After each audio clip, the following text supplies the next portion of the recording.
Hello, welcome to episode 106. Thank you so much for being here. When do you think Optimus will be a better surgeon than the best surgeons? How long for that? 3 years. 3 years, okay. Yeah. At scale. Yes. There'll probably be more Optimus robots that are great surgeons. All surgeons on Earth. Somebody wake me up when this bad sci-fi movie is over. Life lesson: if you trust your medical procedure to a robot surgeon, expect to come out looking like a looks-maxing success story.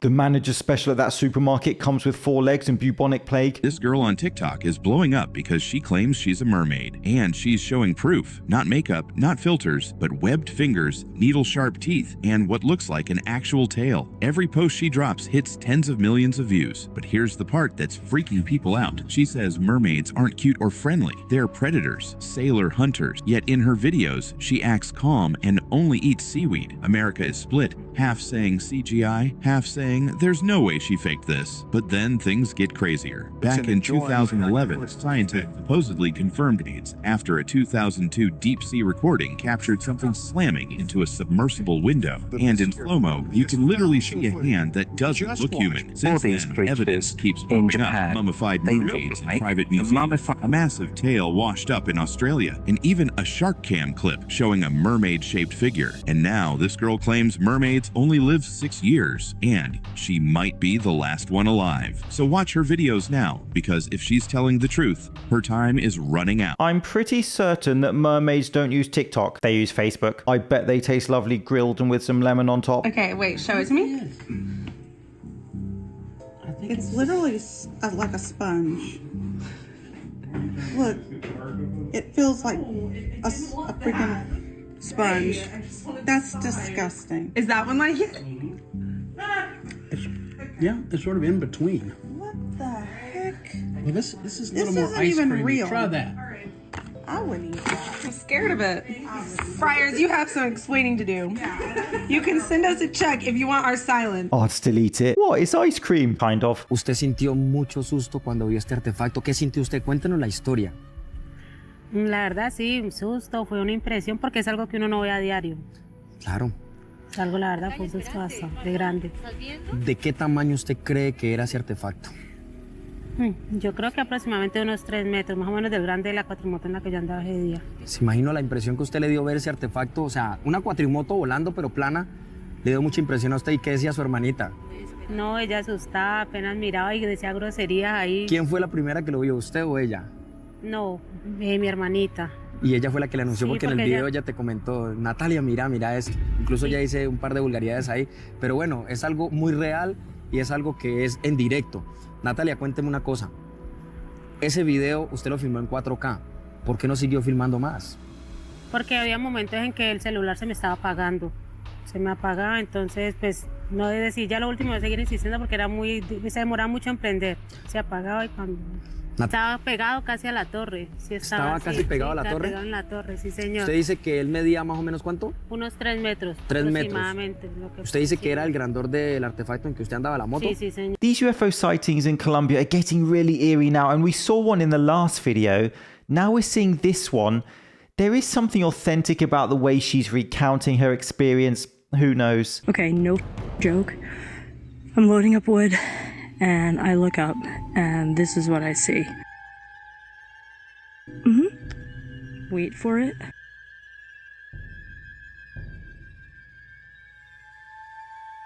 Why does it look like a Yeti? Anybody? 'Cause it's real tall. I'm not down with it. Alright.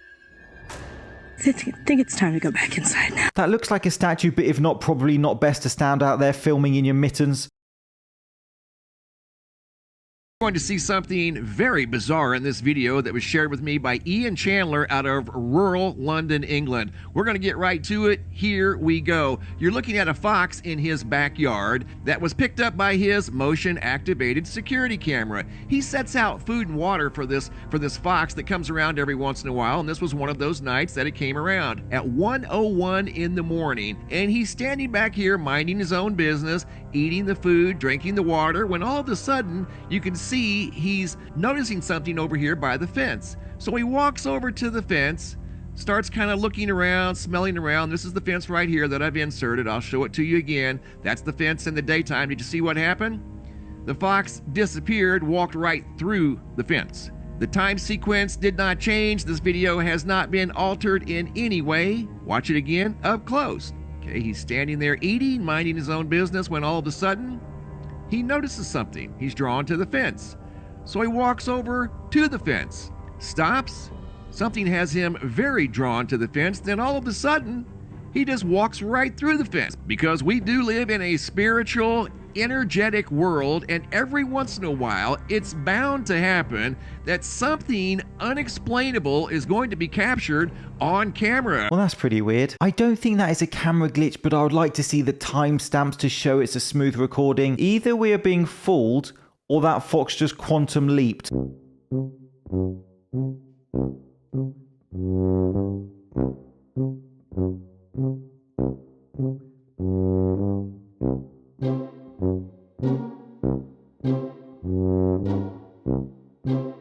And that is why mouse traps are invented. It's fine, the fairy won't feel it much. When I was stationed in Iraq, I used to have to go into a lot of different rooms that had a lot of computers and screens to do a lot of different things for whatever reason that we were in there. One time, I went into a room that had, like, this guy was sitting there with 3 computer screens, and on one of his computer screens, there was a map.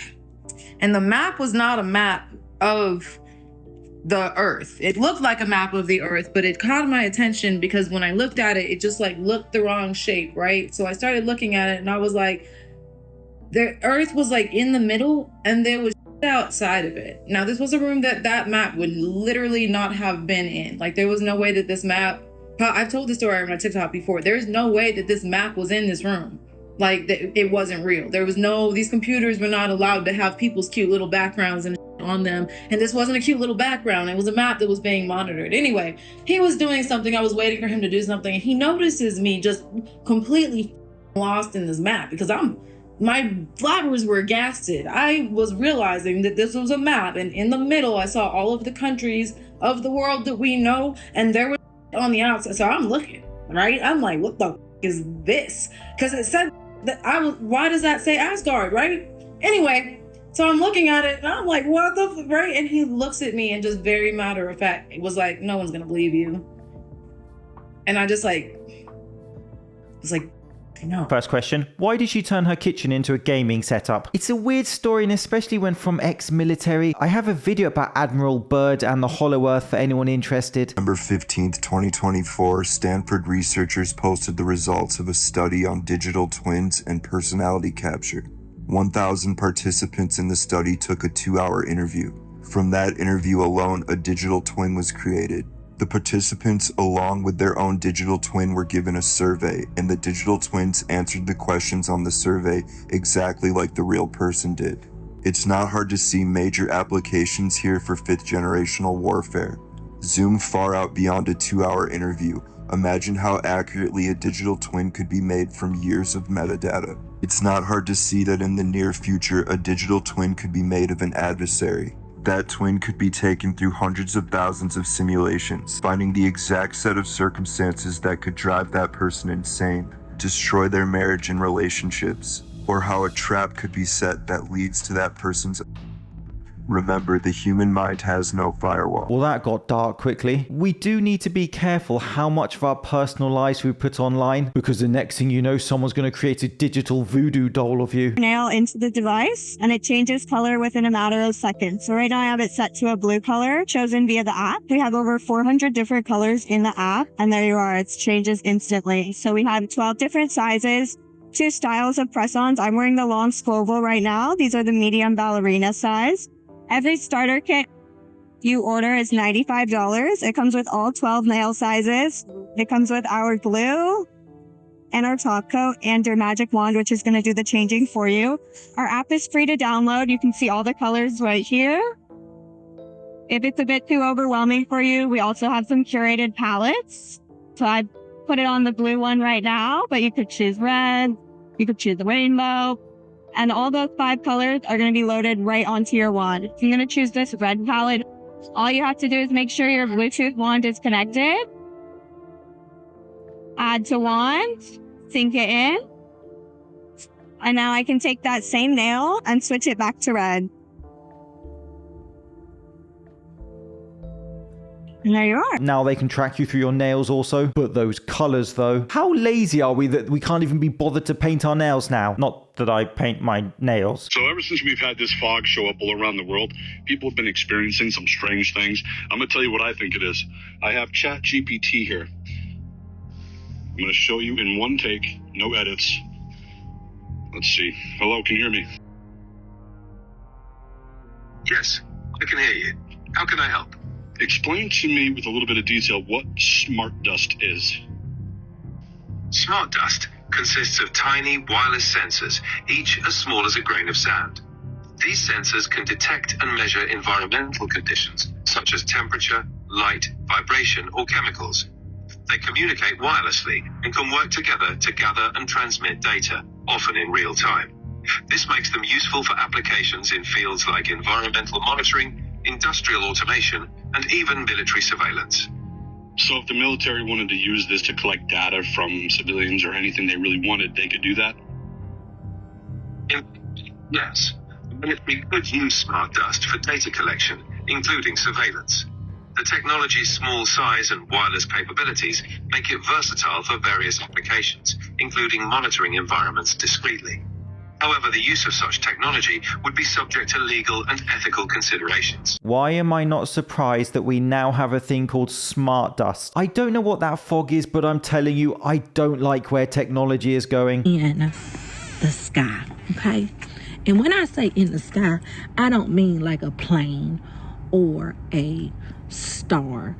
My best friend thought it was stars. Y'all have to understand that we do live by the airport. Let me tell you that. We do live by the airport. The airport is like literally right there across the street. Okay.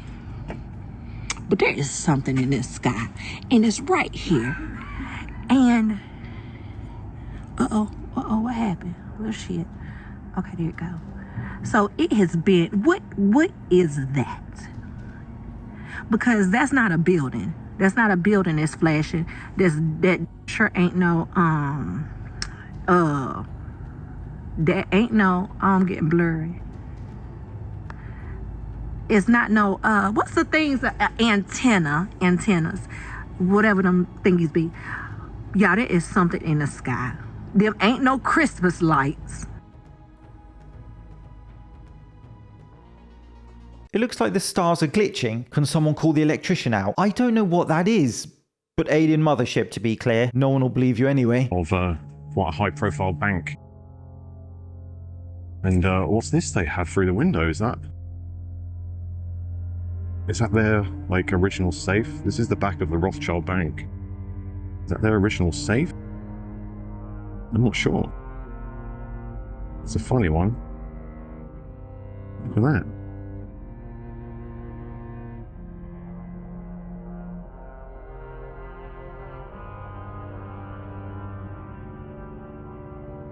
Maybe home to the family jewels. That's where the employees who are later sent. Why do many of these buildings owned by the super wealthy or residences contain such strange things? Cockroaches may soon become invincible. We've all heard the saying, only cockroaches and Twinkies will survive the nuclear apocalypse. But before the apocalypse comes, we may no longer be able to kill cockroaches with bug spray. It's a constant evolution. Bug spray manufacturers create a bug spray to kill cockroaches, but some cockroaches don't and become immune to those chemicals, and then when they breed, they pass their immunity onto their offspring. And since some cockroaches lay eggs every 20 to 30 days, they're able to quickly pass their bug spray immune genes onto the next generation. So even though bug spray manufacturers are constantly changing the formula to keep killing roaches, we're almost at the point where cockroach evolution is going to outpace our ability to come up with new chemical combinations to exterminate them. I've said it before and I'll say it again. Never underestimate the power of boot to cockroach. This has been the James Linker Experience. Thank you so much for watching. See you soon.